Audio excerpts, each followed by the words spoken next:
Hi అండి, అందరికీ నమస్కారం. తమ్ముడు ట్రైలర్ అందరికీ నచ్చింది అనుకుంటున్నాను. And thank you. And last రోజు వచ్చి చాలా ఎక్కువ మాట్లాడాను. సో ఈసారి సేమ్ మాట్లాడను, తక్కువ మాట్లాడతా. సో జూలై 4th సినిమా మాట్లాడుతుంది.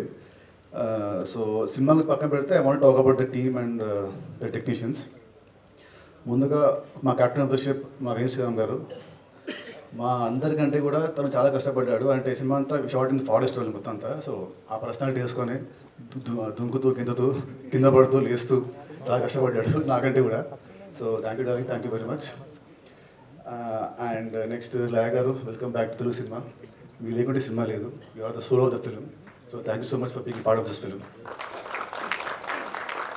And Saptami garu, welcome to Telugu cinema. మళ్ళీ ఈ సినిమాలో ఐ థింక్ నా కెరీర్లో నాకు ఇది నా ఫస్ట్ సినిమా అనుకుంటా with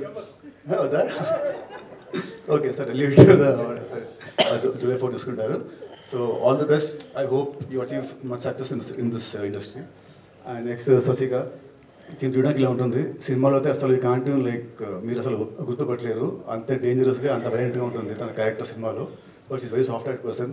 so welcome to this industry and all the best. And ఇవాళ విజువల్స్ ఇంత బాగా వచ్చాయంటే దానికి కారణం మా భువన్ గారు. అసలు this film is not that easy to make. చాలా కష్టపడ్డారు the team, the core technicians. So thank you sir for the wonderful visuals. And Ashreesh garu, thank you for the wonderful BGM. And last but not least my editor Praveen, నాకు ఇష్టం బాగా close. దాన్ని నీ కట్టు సినిమాలో చాలా బాగుంటుంది, ద ట్రైలర్ కట్ కానీ చాలా చాలా బాగుంది. Thank you so much. And last not least ఈ బ్యానర్ మా అంకుల్ దిల్ రాజు గారు. ఈ ఫస్ట్ సినిమా స్టార్ట్ అయింది విత్ దిల్తోనే. సో అక్కడ నుంచి మాకు బాగుంటుంది. ఆ రోజుల్లో దిల్కి ఆ టైంకి 2002 స్టార్ట్ అయింది. ఆ టైంకి that budget was very huge. నాకు గుర్తుంది ఆ రోజుల్లో ఫస్ట్ ఒక సాంగ్కి సెట్ సాంగ్కి స్పెండ్ సమ్ 50-60 lakhs ఆ రోజుల్లో. సో గుర్తుంది. సో ఆ రోజు అంత ఖర్చు పెట్టాడు నా మీద. అండ్ ఆ సినిమా పెద్ద హిట్ అయింది. తర్వాత శ్రీనివాస్ కళ్యాణం, అది మంచి సినిమా. ఓకే, మేము అనుకున్న అదిల్ రాలేదు, but still it's a good film. తర్వాత మళ్ళీ ఇప్పుడు నేనున్న నా లాస్ట్ 3 సినిమా ఆడలేదు దాని మీద. అసలు ఈ బడ్జెట్ ఇస్ మై హైయెస్ట్, నా కెరీర్లో నా హైయెస్ట్ బడ్జెట్. మళ్ళీ నన్ను నమ్మ ఆర్ మా డైరెక్టర్ నమ్మ, స్క్రిప్ట్ నమ్మి మళ్ళీ మీరు అంత పెట్టాలి. So definitely July 4th you all should see good results, great results. So ఇంకా అండి, see you all on July 4th. So అందులోనూ అన్న యొక్క గోల్ కోసం పవన్ గారు కష్టపడతాడు, విన్ అవుతాడు. ఇందులోనేమో మీరు మీ అక్క ఒక లక్ష్యం ఒకటి ఉంటుంది, దానికోసం మీరు కష్టపడి విన్ అవుతారు. లైన్ ఈ ఆన్సర్కి నాకంటే బాగా మా డైరెక్టర్ గారు చెప్తారు. పవన్ గారు తమ్ముడు ఆ సినిమాలో తన అన్న అచ్యుత్ బాక్సింగ్ ప్లేయర్, అది అతని యొక్క లక్ష్యం కోసం అతను కష్టపడి విన్ అవుతాడు కదా. సో ఇందులో ఏంటంటే ఈ తమ్ముడు తన అక్క యొక్క గోల్, ఒక సోషల్ మెసేజ్ కూడా ఉంది, ఏజెన్సీలో ఏదో ప్రాబ్లం ఉండి ఉంటుంది. సో ఆ ప్రాబ్లం సాల్వ్ చేయడానికి ఆ యొక్క లక్ష్యం కోసం ఈ తమ్ముడు ఎంటర్ అవుతాడు అనే ఒక బేస్ అలా కనిపిస్తుంది. అది మీకు అర్థమైంది, అదే అయితే అదే కరెక్ట్ సార్.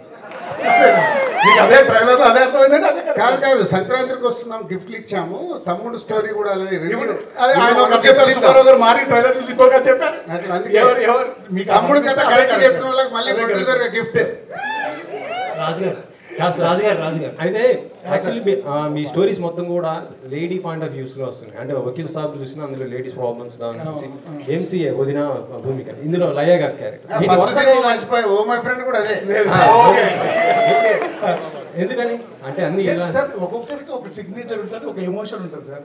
నా లైఫ్లో మా అక్క, మా అమ్మ, నా వైఫ్, నా కూతురు, ఇంతమంది లేడీస్ ఉన్నారు సార్ నా పక్కన. నా సినిమాలో ఎందుకు కూడా నన్ను ఒక మాతృమూర్తి జన్మిస్తే నేను వచ్చాను. మా మదర్ అబాండెన్స్ లవ్ నేను రాయలేనండి. ఒక అక్క ఒక చెల్లి, లేకపోతే ఒక మదరు, ఒక సిస్టరు, ఒక కూతురు, ఒక వైఫ్ లేకుండా నేను కథ రాయలేనండి. నేను ఈ క్యారెక్టర్స్ చుట్టే రాస్తాను. నేను సైన్స్ ఫిక్షన్ చేసిన ఇదే రాస్తాను, టైం ట్రావెల్ చేసిన ఇదే రాస్తాను. ఇప్పుడు ఇది ఒక ప్యారలల్ స్క్రీన్ ప్లే, ఇలాంటి ఒక ప్యారలల్ స్క్రీన్ ప్లే రాసిన అదే చేస్తానండి. నాతో వాళ్ళు ఇచ్చిన ఎమోషన్స్ దొరికిందిగా అవి ఉన్నాయండి నా దగ్గర. అయితే ఈ సినిమాలో ముగ్గురు డిఓపీలు మార్చడానికి కారణం ఏంటంటే సార్, ఓన్లీ టైం సార్.